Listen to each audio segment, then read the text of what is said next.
Welcome to Nizamabad TV. మరి ఈరోజు దంత సమస్యలు మరియు వాటి చికిత్స విధానం ఏ విధంగా ఉంటుందని తెలుసుకోవడానికి డాక్టర్ శ్రీను నాయక్ గారి దగ్గర ఉన్నాం. ఆర్థోడాంటిక్స్ మరియు డెంటల్ సర్జన్, ఎయిమ్స్ నుండి పోస్ట్ గ్రాడ్యుయేషన్ పూర్తి చేసుకొని మన నిజామాబాద్ ప్రజలకు సేవలు చేయడానికి ఇక్కడ ఖలీల్వాడిలో doctor Srinu Nayak dental hospital స్థాపించి వారి సేవలను అందిస్తున్నారు.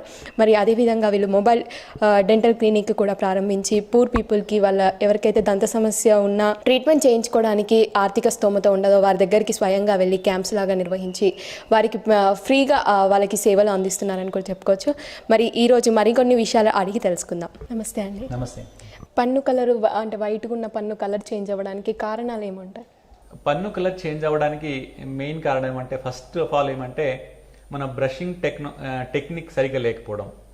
ఎప్పుడైతే బ్రషింగ్ టెక్నిక్ సరిగా లేకపోతుందో పంటి మీద ఫస్ట్ ప్లాక్ లాగా తెల్లటి పొర ఏర్పడుతుంది. అది కాలక్రమేణా ఆ ప్లాక్ని మనం క్లీన్ చేసుకోకపోతే అది హార్డ్గా తయారైపోతుంది. దాన్ని క్యాలిక్యులస్ అంటారు. ఒక్కసారి క్యాలిక్యులస్ అంటే ఫామ్ అయిన తర్వాత, ఆ గార ఫామ్ అయిన తర్వాత పేషెంట్ ఎంతసేపు బ్రష్ చేసినా కూడా అది బ్రష్ తోటి పోదు. చాలామంది విలేజ్లో ఏం చేస్తారంటే ఇక రాయి తీసుకుని రాకడము, లేకపోతే గట్టిగా హార్డ్గా ఉన్న బ్రష్ తోటి బ్రష్ చేయడము, లేకపోతే గంట సేపు బ్రష్ చేయడము జరుగుతుంటుంది. వాళ్ళు మాకు వచ్చి చెప్పేది ఏమంటే, డాక్టర్ గారు మేము 2 సార్లు బ్రష్ చేస్తాము, అర్ధగంట బ్రష్ చేస్తాము, బ్రష్ చేసినా కూడా మా పన్ను కలర్ చేంజ్ అవ్వట్లేదు అని చాలామంది అంటుంటారు. సో దీనికి కారణం ఏమంటే మెయిన్ మన బ్రషింగ్ టెక్నిక్ సరిగా లేకపోవడం వల్ల, గార పట్టడం వల్ల మనకు పళ్ళు కలర్ చేంజ్ అవుతుంది. ఇది మెయిన్ కారణం. సెకండ్ కారణం ఏమంటే ఎవరైతే ఈ గుట్కా తింటారో, ఎవరైతే మనకు ఈ పాన్ తింటారో, లేకపోతే సపారీ తింటారో, వీళ్ళకి డెఫినెట్లీగా మనకు ఈ పంటి కలర్ చేంజ్ అవ్వడం జరుగుతుంటుంది.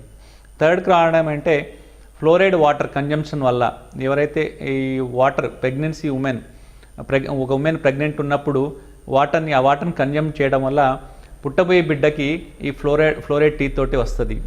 సో ఈ ఫ్లోరైడ్ టీత్లో కూడా మనకు సివియారిటీ ఉంటుంది. ఎంత మనం ఆమె ఎన్ని సంవత్సరాలు ఆమె వాటర్ కన్జంప్షన్ చేసింది అనే ఉద్దేశం, దాన్ని బట్టి ఈ ఫ్లోరైడ్ అనేది 4 పళ్ళకి రావడము, లేకపోతే 60 పై దవడలో 6 పళ్ళకి, కింద దవడలో 6 పళ్ళకి రావడము. కొంతమందికి అయితే టోటల్గా అన్ని పళ్ళు ఎన్ని ఉంటాయి అన్ని పళ్ళు మనకు ఈ ఫ్లోరైడ్ తోటి ఎఫెక్ట్ అవ్వడం జరుగుతుంటుంది. ఇంకో కారణం ఏమంటే ఉమెన్ ప్రెగ్నెంట్ ఉన్నప్పుడు ఆమె కొన్ని మెడికేషన్ తీసుకోవడం వల్ల, అంటే టెట్రాసైక్లిన్ కానీ అలాంటి మెడికేషన్ తీసుకోవడం వల్ల కూడా పుట్టబోయే బిడ్డకి పన్ను కలర్ చేంజ్ అవుతుంటుంది. కొంతమందికి అంటే జెనెటిక్ ప్రాబ్లమ్ వాళ్ళ పేరెంట్స్కి కానీ, వాళ్ళ ఫాదర్స్ కానీ ఒక డికేడ్ కానీ, ఒక మల్టిపుల్ డికేడ్స్ ఉన్న వాళ్ళ ఈ ఫ్యామిలీలో ఎవరికన్నా ప్రాబ్లమ్స్ ఉన్నాయి, ఇలా టీత్ కలర్ చేంజ్ ఉన్నాయి, లేదా టీత్ మిస్సింగ్ ఉన్నాయి అనుకుంటే వాళ్ళ పిల్లలకు కూడా వచ్చే అవకాశం ఉంటుంది. సో ఇవన్నీ రీజన్స్ మనకు, అంటే పన్ను కలర్ చేంజ్ అవ్వడానికి ఇలాంటి చాలా రీజన్స్ ఉంటాయి. మెయిన్ థింగ్ ఏమంటే ఏ రీజన్ తోటి పన్ను కలర్ చేంజ్ అయింది, అది పంటి లోపల భాగంలో వచ్చిందా లేదా బయట భాగంలో వచ్చిందా, దాన్ని చూసి దాని ప్రకారంగా ట్రీట్మెంట్ చేయడం జరుగుతుంటుంది. ఈ వీడియో కనుక మీకు నచ్చినట్లయితే దయచేసి లైక్ చేయండి, షేర్ చేయండి. మరిన్ని వీడియోస్ కోసం మా ఈశ్వర్ టీవీ ఛానల్ని సబ్స్క్రైబ్ చేసుకోవడం మర్చిపోకండి.